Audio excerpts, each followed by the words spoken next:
चलो तो टॉपिक હવે સમજીએ અવકાશીય સમઘટકોની સંખ્યા શોધવી।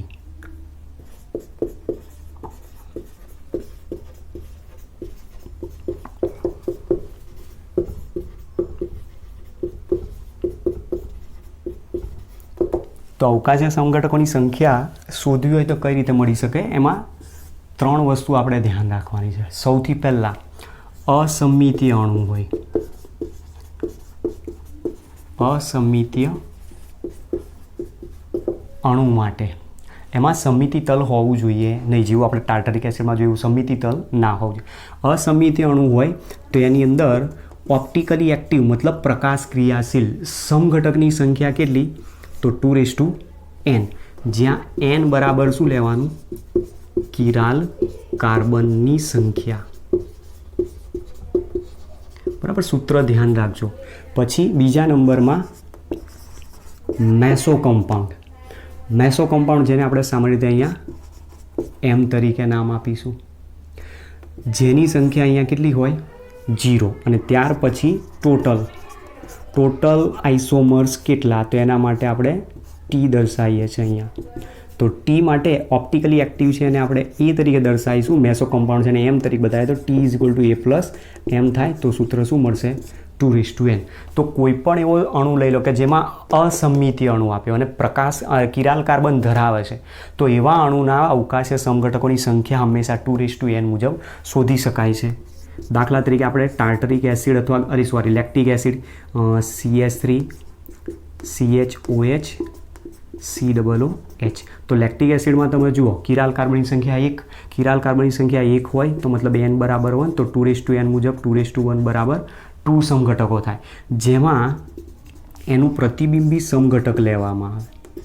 એ પ્રતિબિંબી સમઘટકની અંદર એક આ સમઘટક આપણને આ રીતનો જોવા મળે, જેમાંનો એક ડેક્સ્ટ્રો રોટેટરી હોય તો એક લીવો રોટેટરી પ્રકારનો જોવા મળી શકે। પણ ડેક્સ્ટ્રો અને લીવો રોટેટરી હંમેશા ક્યાંથી નક્કી થાય, પોલેરીમીટરના પ્રેક્ટિકલ ઉપરથી, સૈદ્ધાંતિક રીતે આપણે નક્કી કરી શકતા નથી। પણ હા, એની એક ટ્રીક પણ છે, એ ટ્રીક તમને સમજાવું। ટ્રીકમાં તમારે શું કરવાનું છે, ધ્યાન રાખજો, જ્યારે પણ કાર્બોહાઈડ્રેટ અથવા HOH જોડાયેલા હોય આ રીતના, ત્યારે હંમેશા એનું રોટેશન તમારે ચેક કરવાનું। હાઇડ્રોજનથી હાઇડ્રોક્સિલ રોટેશન ક્યાં લેવાનું, હાઇડ્રોજનથી હાઇડ્રોક્સિલ સમૂહ તરફ, અને એમાંય ઓછો અણુભાર હોય એ તરફ જવાનું, ઓછા અણુભાર તરફ, જ્યાં ઓછો અણુભાર દેખાય ને એ તરફ તમારે રોટેશન આપવાનું। મતલબ અહીંયા જો ઉપર CH3 છે ને અહીંયા COOH, તો અણુભાર વધારે ક્યાં તરફ, COOH, તો આપણે રોટેશન ક્યાં જવું જોઈએ, આ તરફ જવું જોઈએ। હાઇડ્રોજનથી હાઇડ્રોક્સિલ ઓછો અણુભાર એ તરફથી જાઓ, અને જો રોટેશન એનું ક્લોકવાઇઝ રોટેશન બતાવે તો મતલબ એ જમણી બાજુ રોટેશન બતાવે છે, તો મતલબ એ ડેક્સ્ટ્રો રોટેટરી કહી શકાય। તો મતલબ આ જે સમઘટક છે એ કયો છે, ડેક્સ્ટ્રો રોટેટરી। જ્યારે આની અંદર તમે જો એનો પ્રતિબિંબી હંમેશા એના કરતાં ઉલટો જ બતાવશે, તો આ શું કહેવાય, લીવો રોટેટરી કહી શકાય। આ રીતની એક શોર્ટ મેથડ તમે આમાં યુઝ કરી શકો, બાકી 100% ક્યારે પણ આ વસ્તુ સાચી કહેવાય નહીં, કારણ કે આ વસ્તુ ક્યાંથી નક્કી થાય, પ્રેક્ટિકલી સૈદ્ધાંતિક રીતે આપણે નક્કી કરી શકતા નથી, પણ બંધારણો ઉપરથી જવાબ મેળવવા માટેની આ એક મેથડ છે। ચલો બીજું ઉદાહરણ આની અંદર સમજીએ, એક્ઝામ્પલ નંબર 2,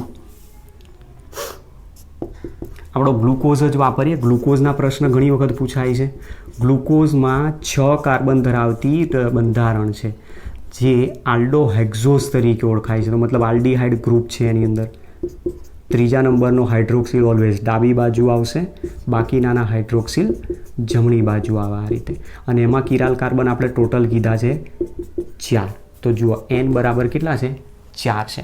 એમાં વચ્ચેથી તમે જુઓ બે સરખા ભાગ થઈ શકવાના પોસિબલ જ નથી, ઉપર CHO ગ્રુપ છે, નીચે CH2H, તો મતલબ એ અણુ કેવો છે, અસમિતીય અણુ છે। તો કિરાલ કાર્બન n બરાબર 4 છે, તો કુલ સમઘટકોની સંખ્યા, કુલ સમઘટકો બરાબર 2n બરાબર 2:4 બરાબર 16 થાય, જેમાં 8 કેપિટલ ડેક્સ્ટ્રો રોટેટરી અને 8 લીવો રોટેટરી પ્રકારના હોય છે। હવે એમાં કેપિટલ D અને કેપિટલ L એ બધી વસ્તુ પછી સમજાવું છું, જેની અંદરથી તમે જોઈ શકો છો કે આલ્ડોહેક્ઝોઝ આપેલું છે, મતલબ CHO ગ્રુપ અને 6 કાર્બન ધરાવતી રચના હોય, તો એમાં 8 બંધારણ કયા કયા છે,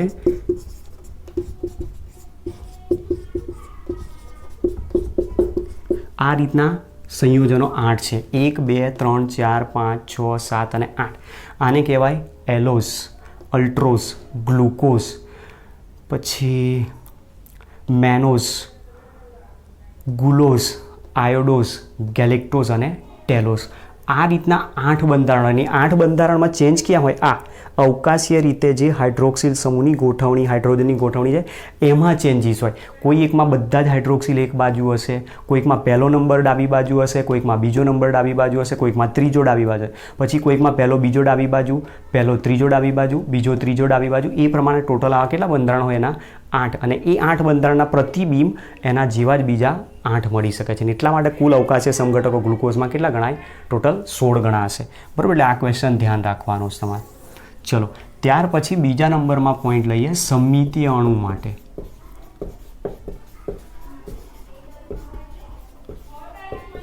સમમિતીય અણુ માટે જો n બરાબર બેકી સંખ્યા હોય, મતલબ કિરાલ કાર્બનની સંખ્યા બેકી સંખ્યા, ટાર્ટરિક એસિડમાં આપણે જે ઉદાહરણ લીધું એ મુજબ, તો ઓપ્ટિકલી એક્ટિવ કમ્પાઉન્ડની સંખ્યા 2n-1 મુજબ દર્શાવવામાં આવે.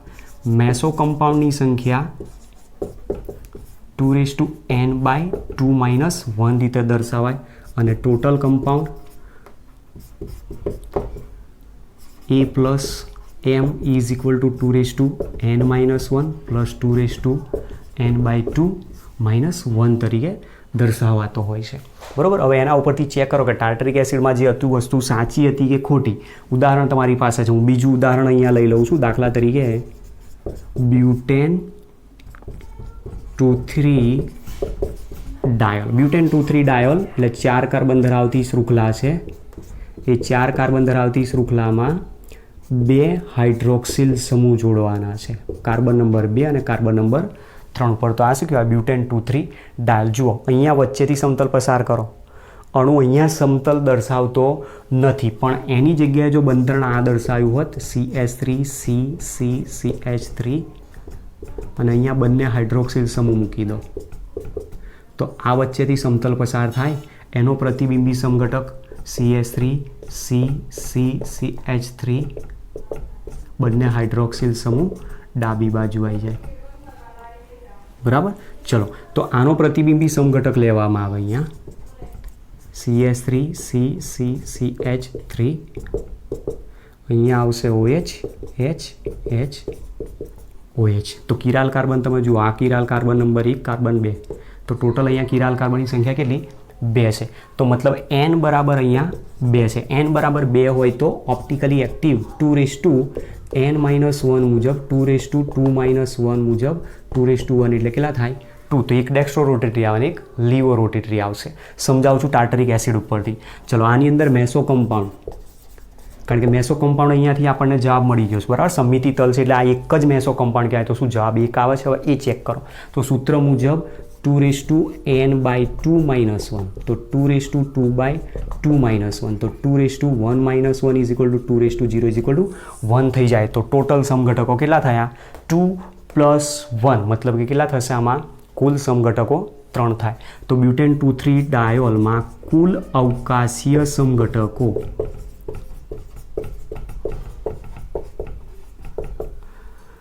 બે પ્રકાશ ક્રિયાશીલ વત્તા એક મેસો કમ્પાઉન્ડ, ટોટલ 3 થશે. બરાબર? હવે આમાં કઈ રીતે ખબર પડી કે પેલો મેસો કમ્પાઉન્ડ છે, 2 પ્રકાશ ક્રિયાશીલ છે? ટાર્ટરિક એસિડના ઉદાહરણથી તમને સમજાવું. ચલો, આટલું લખી લો પહેલા પોઈન્ટ. કઈ રીતે છે જુઓ જોઈએ.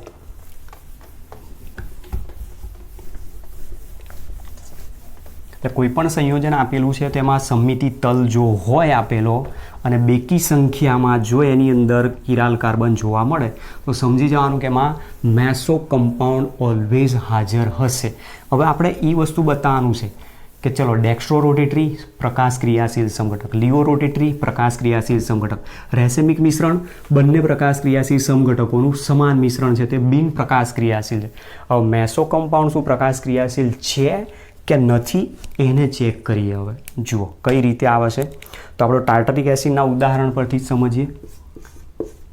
COOH, COOH, H, OH OH H આનો પ્રતિબિંબી સમઘટક COOH 1 3 4 OH H OH H. ચલો એ જ પ્રમાણે સમમિતિ અણુ એનો જેમાં બંને હાઇડ્રોક્સિલ એક જ બાજુ.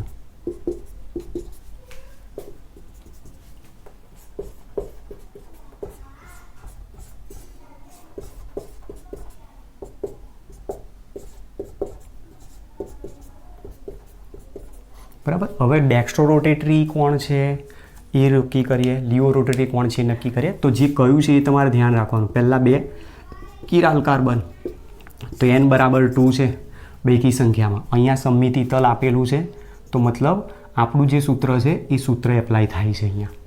ચલો હવે આની અંદર કાર્બન એક કરતાં વધારે જો આપેલો હોય તો એ ડેક્સ્ટ્રો રોટેટરી હશે કે લિયો રોટેટરી, સૈદ્ધાંતિક રીતે જે ટ્રીક બતાવી એ રીતે નક્કી કરવાનું. તો જુઓ રોટેશન ક્યાં બતાવવાનું, હાઇડ્રોજનથી હાઇડ્રોક્સિલ સમૂહ તરફ, અને એમાં પણ કઈ બાજુ ઓછો અણુભાર હોય તે તરફ રોટેશન દર્શાવવાનું છે. હવે ધ્યાનથી સમજો, આ કાર્બન આપેલો છે, એ કાર્બનમાં નીચેનો ભાગ આટલો છે CHOHCOH, ઉપર ખાલી છે, તો અણુભાર ક્યાં ઓછો છે? ઉપરની તરફ. તો રોટેશન આ તરફ આવવું જોઈએ, ઉપર બાજુ. તો આ પ્રમાણે એનું રોટેશન થાય. તો રોટેશન આ કાર્બનનું કઈ તરફ આવ્યું? જમણી બાજુ. જમણી બાજુ રોટેશન આવે છે મતલબ આ કાર્બન કયો બતાવ્યો? ડેક્સ્ટ્રો રોટેટરી છે. ચલો નીચેના કાર્બનને ચેક કરો. હાઇડ્રોજન હાઇડ્રોક્સી COOH નીચે, અહીંયા CHOHCOH, તો આનું અણુભાર નીચેની તરફ ઓછો છે તો રોટેશન આ તરફ. તો આ રોટેશન જમણી બાજુ જ આવ્યો. તો આ કાર્બન પણ ડેક્સ્ટ્રો રોટેટરી આવ્યો. મતલબ ઓવરઓલ આ શું બતાવે છે? ડી ટાર્ટરિક એસિડ દર્શાવે છે. મતલબ ડેક્સ્ટ્રો રોટેટરી છે, જેને આપણે પ્લસ તરીકે પણ દર્શાવી શકીએ. હવે આ તો એનું પ્રતિબિંબ છે તો આ L જ હોવો જોઈએ. હું લખી જ નાખું છું પહેલેથી જ, L અથવા માઇનસ ટાર્ટરિક એસિડ. હવે એને ચેક કરી જુઓ કે ખરેખર સાચું છે કે ખોટું. તો જુઓ કિરાલ કાર્બન હાઇડ્રોજનથી હાઇડ્રોક્સિલ ઓછો અણુભાર ઉપર આ તરફ જાય છે તો આ કાર્બન લિયો રોટેટરી આવ્યો. પછી હાઇડ્રોજનથી હાઇડ્રોક્સિલ નીચે અણુભાર ઓછો થાય છે તો આ લેફ્ટ સાઈડ જાય, મતલબ આ પણ લિયો રોટેટરી. તો ઓવરઓલ બંને કાર્બન લિયો રોટેટરી, ઓવરઓલ બંને ડેક્સ્ટ્રો રોટેટરી. તો મતલબ આ બંને એકબીજાના પ્રકાશ ક્રિયાશીલ સમઘટક મળ્યા. તો ઓપ્ટિકલી એક્ટિવ આપણને કેટલા મળ્યા? ટોટલ 2. ચલો હવે આમાં મેસો કમ્પાઉન્ડમાં ચેક કરીએ. હાઇડ્રોજનથી હાઇડ્રોક્સિલ રોટેશન આ તરફ જાય છે તો આ કાર્બન બતાવ્યો લિયો રોટેટરી. આમાં નીચેની તરફ અણુભાર ઓછો છે તો એની વિરુદ્ધ દિશામાં ગયો તો કાર્બન શું આવ્યો? લિયો રોટેટરી. ઉપરનો ડેક્સ્ટ્રો રોટેટરી છે, નીચેનો લિયો રોટેટરી. આ પ્લસ બતાવે તો આ માઇનસ બતાવે તો ધ્રુવીભૂત પ્રકાશના તલનું કોણાવર્તન શું થઈ જાય? 0 થઈ જાય. અને 0 જો થઈ જતું હોય તો એ પ્રકાશ ક્રિયાશીલતા દર્શાવે નહીં. હવે આ એનો પ્રતિબિંબ છે તો આનું રોટેશન આ તરફ જાય તો આ લિયો રોટેટરી આવશે, આનું રોટેશન આ તરફ જાય તો આ ડેક્સ્ટ્રો રોટેટરી આવે. તો લિયો ડેક્સ્ટ્રો પ્લસ માઇનસ પ્લસ તો બંને શું કરી દે? 0 કરી દે. અને એટલા માટે આ એક જ સમઘટક શું કહેવાય? મેસો કમ્પાઉન્ડ તરીકે ઓળખવામાં આવે છે. અને મેસો કમ્પાઉન્ડ બિન પ્રકાશ ક્રિયાશીલ છે. બરાબર, આ વસ્તુ ધ્યાન રાખવાની છે. કિરાલ કાર્બન હોવા છતાં પણ એમાં પ્રકાશ ક્રિયાશીલતા એ દર્શાવી શકતો નથી. તો આ એક એક્સેપ્શન તમારે ધ્યાન રાખવાનું છે. બરાબર, કે દરેક કિરાલ કાર્બન ધરાવતો પદાર્થ હંમેશા પ્રકાશ ક્રિયાશીલતા દર્શાવે જરૂરી નથી. ચલો બીજો પોઈન્ટ છે આની અંદર કે જો n બરાબર એકી સંખ્યામાં આપેલા હોય. કોઈ દિવસ આનો પ્રશ્ન હજુ સુધી આપણી લેવલે પૂછાયો નથી કોઈ એન્ટ્રન્સ એક્ઝામમાં, પણ તેમ છતાં જસ્ટ અહીંયા સૂત્ર દર્શાવી દઈશું કે શું હોઈ શકે. તો ઓપ્ટિકલી એક્ટિવ હોય તો ઓપ્ટિકલી એક્ટિવ માટે 2n-1. મેસો કમ્પાઉન્ડ જો આપેલો હોય તો મેસો કમ્પાઉન્ડ માટે 2n-1/2. અને ટોટલ કમ્પાઉન્ડ માટે 2n-1 પ્લસ 2n-1/2 સૂત્ર વાપરીને એમાંથી શોધવામાં આવતું હોય છે. બરાબર, તો તમે જુઓ આ રીતનો આપણી પાસે સ્ટીરિયો કેમિસ્ટ્રીના જે ફંડામેન્ટલ બેઝિક કન્સેપ્ટ ટર્મિનોલોજી હતી, બધી ટર્મિનોલોજી અહીંયા પૂરી થઈ ગઈ છે. હવે નેક્સ્ટ ટોપિકની અંદર આપણે શું સમજવાનું છે? ડીએલ વિન્યાસ અને આરએસ વિન્યાસનો ટોપિક સમજવાનો. ડીએલ વિન્યાસ થોડોક ટૂંકો છે, આરએસ વિન્યાસ બહુ જ થોડોક લાંબો છે, એટલે શક્ય હશે તે લેક્ચરને થોડોક અલગ કરવાનો પ્રયત્ન કરી શકું છું. બરાબર, હોપ બધા ટોપિક તમને ટર્મિનોલોજીમાં સમજાઈ ગયા હશે. Clear? Okay, thanks to all.